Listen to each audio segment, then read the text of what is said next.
If you believe animals have souls, if you believe loyalty can be stronger than pain, then stay with this story until the end.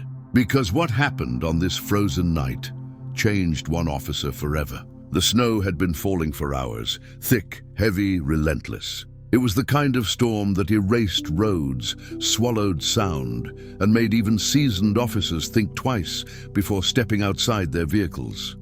The wind howled through the trees like something alive, shaking branches and driving ice into anything exposed. Officer Daniel Harper tightened his grip on the steering wheel as his patrol car crawled along the last stretch of road. 23 years on the force, countless winter nights, and still something about this storm felt different. The radio crackled. Possible injured animal, northern woods, no further details. Normally that call would have waited until morning.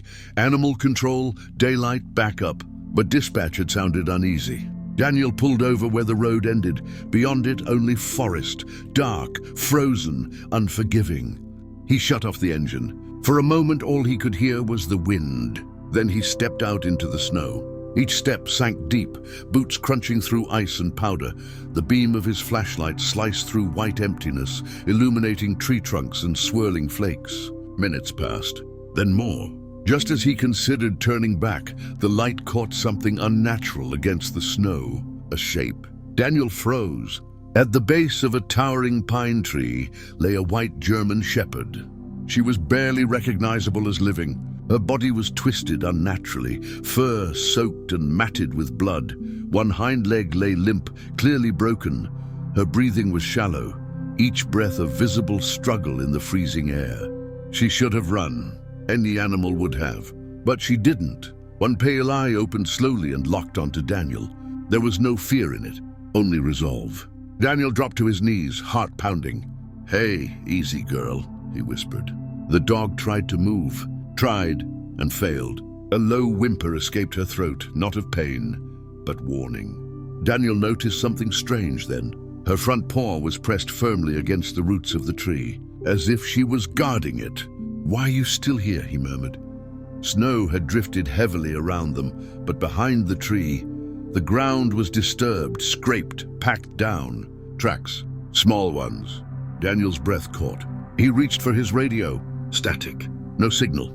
The storm had cut him off. Carefully, he slipped off his heavy jacket and draped it over the dog's trembling body. She flinched, but didn't pull away. Instead, she tried to rise again, and again failed. Then she whimpered sharply when Daniel reached to lift her. "Not at him, at the tree." All right, he said softly. "I see you." He moved around the trunk, flashlight shaking in his hand. That's when he heard it. So faint he almost missed it. A sound no storm should ever swallow. A child's cry. Daniel dropped to his knees and began clawing at the snow with bare hands.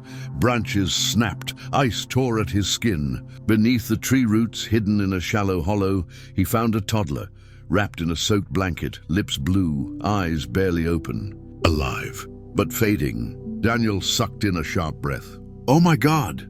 Behind him, the dog let out a single soft sound and collapsed. She had done it. She had found the child, protected him, stayed, despite pain, despite blood loss, despite freezing temperatures. She stayed. Daniel scooped the child into his arms, pressing him tightly against his chest, using his own body to shield him from the wind. He turned back for the dog. This time she didn't resist. Her head fell against his arm as he lifted her, heavy and limp. The walk back felt endless. Snow blinded him. His legs burned. His lungs screamed. He fell once hard, nearly losing his grip. "Stay awake," he whispered. "Both of you. Stay with me." He talked non-stop, afraid silence would steal them away. When the patrol car finally came into view, Daniel nearly collapsed with relief. He blasted the heater, wrapped the child tighter, checked breathing. Weak, but there. The dog didn't move. "Please," he said, voice breaking. "You've done enough. Don't give up now." Minutes later, red and blue lights pierced the storm. Paramedics, back up. Hands took the child. Hands took the dog. Daniel slumped against the car, shaking uncontrollably, not from cold, but from what he had just witnessed. At the hospital, time blurred. Daniel sat alone, uniform soaked, hands still stained with blood that wasn't his.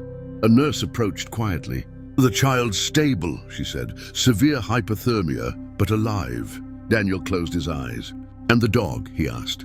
The nurse hesitated. Surgery lasted hours. Internal bleeding, infection, old wounds layered beneath new ones. Finally, the veterinarian emerged. "She's alive," he said. "Barely, but she never would have survived another hour out there." Later, the truth came out. The child had wandered from a nearby cabin during a domestic disturbance. And the dog? A retired search and rescue K9, missing for weeks, presumed dead. Instead, she had been waiting for someone who needed her more than she needed herself. Weeks passed. Snow melted.